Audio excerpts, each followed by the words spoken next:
मेरा किट्टू कहाँ है? मुझे बताओ, मेरा किट्टू कहाँ है? सच बताओ। सच बताओ, किट्टू कहाँ है? अम्मा नहीं पता। झूठ मत बोलो, मैंने किट्टू को तुम्हारे हमरा देखा था।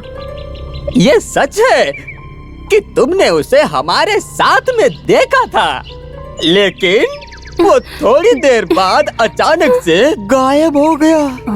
सच में हमने किट्टू को हर जगह तलाशा। हमें लगा वो आपा के पास जा रहा है और उसने कहा भी था कि वो आपा के पास ही जा रहा है। अम्मी कसम अम्मा जी।